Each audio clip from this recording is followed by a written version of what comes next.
Do you also get overwhelmed by the sheer amount of new AI tools coming out every week? When I'm trying to make sense of it, I fit each into one of four categories. That's what this video is about, and at the end, I'll tell you why the fourth one is the actual game changer. Hi, and welcome. I'm sure you're new here, because I am too. My name is Luiza. I'm a software engineer with over 12 years of experience. I'm also a mom and a serial crafter who can't help thinking about how to make a new hobby into a side business. My mission here is to combine all of that to help mompreneurs use AI for real. No hype, solid foundations. The first category is what I'll call AI foundational tools. They're the large language models, or LLMs for short, on which everything else is built. Some people are comparing them to electricity. It's a big revolution, but it's much better if you plug other stuff onto it. The LLMs are the AIs per se, and we often interact them through their chat versions. Here we'll include the big ones like ChatGPT, Claude, Gemini, and also smaller ones, which many times are purpose specific, like Codelemma, Perplexity, and DeepSeek. Some generate text, but some generate images, sounds, or video, like Midjourney, Dolly, Suno, and Runway. The second category is AI-powered tools. These are the tools that couldn't exist without AI. In our electricity comparison, they're fridges and toasters and everything else that's plugged into the wall. They take a foundational tool and expand or focus it into a specific task. This is also where you might get lost in subscriptions if you're not careful. There are just so many interesting things out there. My favorite is WhisperFlow. It's a voice transcription tool that converts what you say into text, and it works by typing into any sort of text field. I resisted it at first, but it's just so much faster.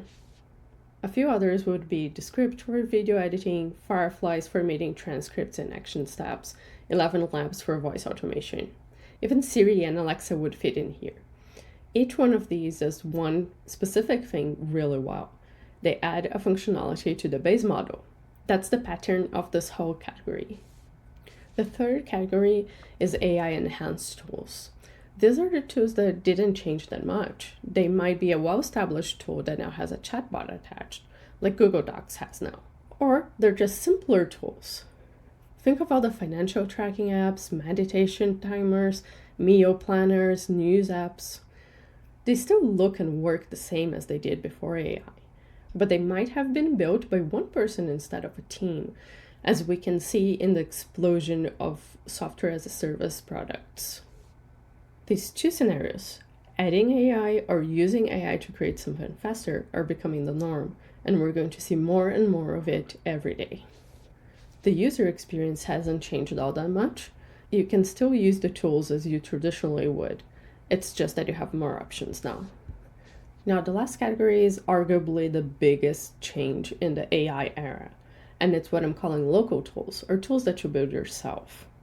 Developers could surely do this before, but it was very time-consuming and usually not worth the effort. Now, Claude Code and other coding models are very competent programmers, and you don't need any programming experience to ask the right questions and guide them into building exactly what you want.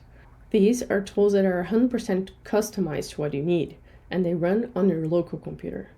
Claude creates them for you. That's the only subscription you need. And because everything runs on your machine, there's no hosting or server costs either. This is a huge change. A lot of the smaller tools from the previous category might not be needed anymore if you learn how to use your foundational tools to build exactly what you need. And it's much easier than it sounds. We all know how to identify what's wrong, and that's the main skill you need.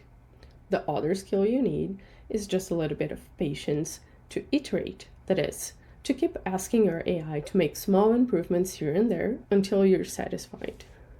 This is one of the things I've been playing around with the most, and it's what I want to help you get comfortable with, because I see it having a lot of impact for small businesses for a very reasonable cost. It's the leverage that bigger companies could afford before AI and now is available for everyone. So that's the four categories. AI foundational tools, AI powered tools, enhanced tools, and the tools that you build yourself. Next week, I'm going to show you one of those in action. I need a new website, and I'll build it right here with you. If you want to keep building this alongside other moms who are figuring it out too, the Mompreneur AI Club is the place. Link in the description. Leave your comments and asks, and I'll see you next week.